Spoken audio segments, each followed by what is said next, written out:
Hello दोस्तों, स्वागत है हमारे यूट्यूब चैनल एग्ज़ाम ब्रदर्स में।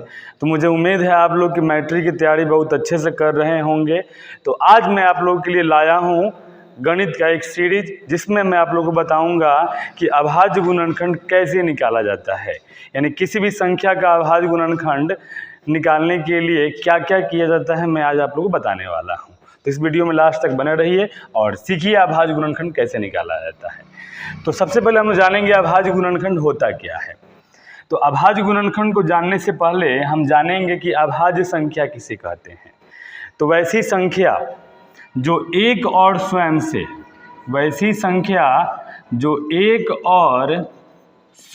विभाजित होती हैं, वैसी संख्या जो एक और स्वयं से विभाजित होती हैं उसे हम लोग अभाज्य संख्या कहते हैं। अगर एग्जाम्पल के तौर पे अगर बोला जाए तो सबसे छोटी अभाज्य संख्या 2 है, 3, उसके बाद 5, 7, 9, 9 नहीं 11, 11 के बाद क्या होगा बाबू बताइए, 13, 13 के बाद आपका हो जाएगा 17, 17 के बाद 19। आप अच्छे से देख सकते हैं कि ये सारी की सारी संख्याएं जो हैं वो क्या हैं, अभाज्य संख्याएं, प्राइम नंबर हैं। क्योंकि ये सारी संख्याएं एक से कटेंगी, नहीं तो खुद स्वयं से कटेंगी, ठीक है ना। तो इन्हीं संख्याओं के गुणनफल के रूप में अगर किसी संख्या को अगर दिखा दिया जाए तो उसे हम लोग बोलेंगे अभाज्य गुणनखंड, ठीक है। तो हम ऐसे बोल सकते हैं हम कि किसी संख्या को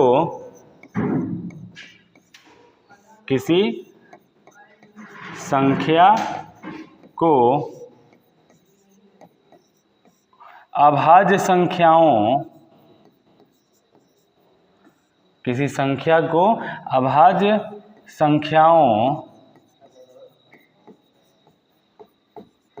के गुणनफल, किसी संख्या को अभाज्य संख्याओं के गुणनफल के रूप में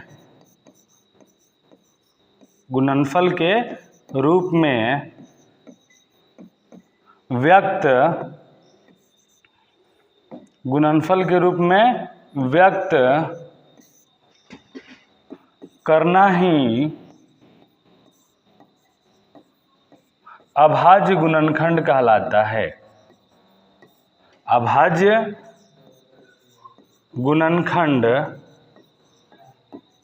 कहलाता है।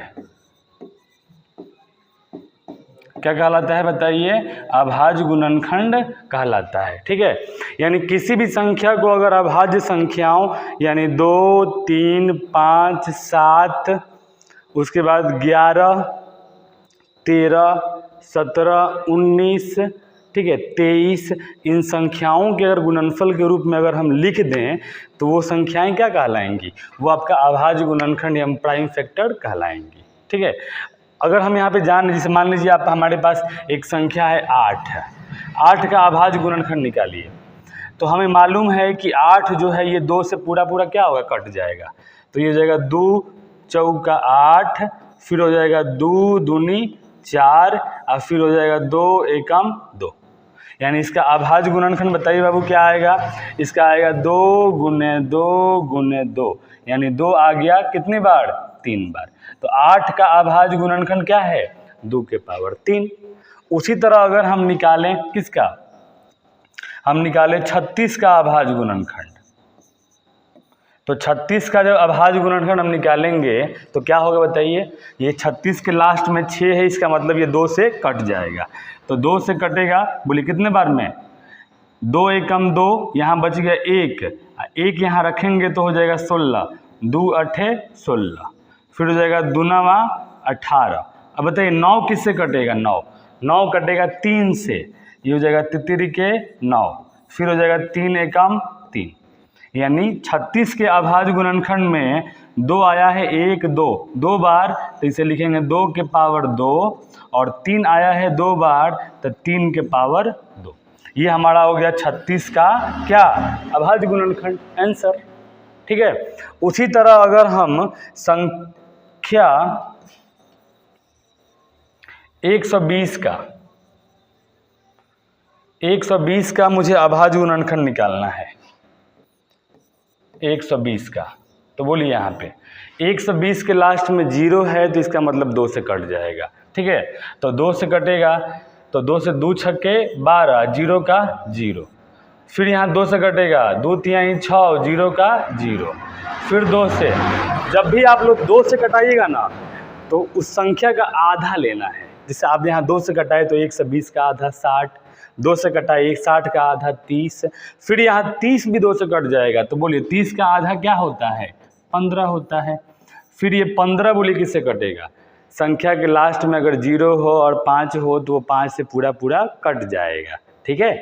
तो ये 5 से कट जाएगा, लेकिन ये 3 से भी कट जाएगा। तो 5 और 3 में छोटा 3 है तो पहले 3 से कटाइए, ये हो जाएगा 3 पचे 15। फिर ये बोलिए 5 एकम 5।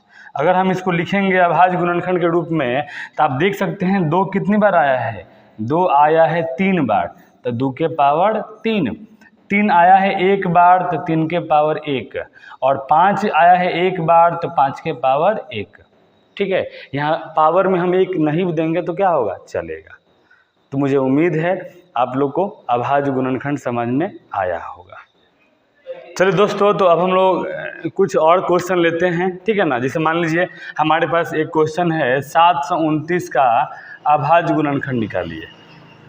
देखिए अगर संख्या के लास्ट में, ठीक है, अगर 0 आता है, 2 आता है, 4 आता है, आपका 6 आता है और 8 आता है, यानी अगर संख्या का इकाई अंक ये सब है तो आप समझते हैं कि वो संख्या क्या होता है, सम संख्या होता है, इवन नंबर होता है, और वो पूरा पूरा 2 से कट जाएगा, ठीक है। यानी ये पूरा पूरा आपका क्या होगा, 2 से कट जाएगा। अगर संख्या के लास्ट में क्या है, 0 है या 5 है तो ये पूरा पूरा किससे कट जाएगा बाबू, 5 से कट जाएगा, ठीक है। इसके अलावा अगर संख्या के लास्ट में कुछ भी आता है तो आपको चेक करना पड़ेगा कि वो 3 से कटेगा कि 7 से कटेगा कि 11 से कटेगा कि 13 से कटेगा, ठीक है। तो मैं आपको बता दूं कि देखिए अगर संख्या के अंकों का योग अगर 3 से कट रहा है, संख्या के अंकों का योग 3 से कट रहा है तो वो संख्या भी किससे कटेगा, 3 से कट जाएगा। तो आमतौर पे आपको इन्हीं तीनों संख्या का पता होना चाहिए, ठीक है ना। कि अगर देखिए इकाई अंक 0, 2, 4, 6, 8 हो तो वो 2 से कट जाएगा, 0, 5 हो तो वो 5 से कट जाएगा, और अगर संख्या के सभी अंकों का योग अगर 3 से कट रहा है तो वो संख्या भी 3 से कट जाएगा। क्लियर है। अगर 3 से नहीं कटेगा तो हम लोग 7 से चेक करेंगे, 7 से नहीं कटेगा तो 11 से चेक करेंगे, 11 से नहीं कटेगा तो 13 से चेक करेंगे। ऐसे ही आप चेक करते चलिए और कटाते चलिएगा। यहाँ आप देखिए 729 मैंने लिया है तो इसके लास्ट में ना ही 0 है, ना ही 2, 4, 6, 8, 5, इनमें से कि कोई नहीं है, 9 है। तो यहाँ देखो अच्छे से 7, 2, 9 और 9, 9, 18, 18 बोलो 3 से कटेगा कि नहीं कटेगा, कट जाएगा। इसका मतलब ये संख्या किससे कट जाएगा, 3 से। तो आइए इसको 3 से कटाते हैं हम लोग। देखिए ये हो जाएगा 3 दूनी 6, यहाँ बच गया 1, तो 1 और 2 12, तो हो जाएगा 3 चौका 12 और 3 के 9। फिर बोलिए ये 3 से कटेगा, 3 8 24, 3 एकम 3, लास्ट में 1 है, फिर इसको चेक करिए 3 से कटेगा, 3 दूनी 6 और 3 27, सॉरी 3 7 21, और फिर हो जाएगा ये 3 से 3 27, और ये हो जाएगा 3 के 9, फिर ये हो जाएगा 3 एकम 3। यानी 729 का अभाज्य गुणनखंड में बताइए बाबू 3 कितनी बार आया है, 1 2 3 4 5 6, ये हो जाएगा 3 के पावर 6। यानी 729 का अभाज्य गुणनखंड क्या होगा, 3 के पावर 6 होगा। चलिए एक और क्वेश्चन लेते हैं जिसके अंत में क्या होगा, 5 होगा। 625, ये तो बिल्कुल आसान है जी, इसका इकाई अंक 5 है तो ये 5 से पूरा पूरा क्या होगा, कट जाएगा, ठीक है ना। तो आइए 5 से कटाते हैं इसको। 5 एकम 5, यहाँ 6 में से 1 बचा तो 1 और 2 हो जाएगा 12, तो 5 दूनी 10, फिर यहाँ बचा 2 और 2 और 5 हो जाएगा 25, ये हो जाएगा 25। फिर ये देखिए 5 से कट जाएगा, 5 दूनी 10, 25, फिर ये बोलिए 25, फिर बोलिए 5 एकम 5, यानी 625 के अभाज्य गुणनखंड में 5 आ गया 4 बार, तो ये आपका हो जाएगा 5 के पावर 4। क्लियर है? चलिए एक और सवाल हम यहाँ लेते हैं। एक और सवाल यहाँ लेते हैं, ठीक है ना। चलिए 140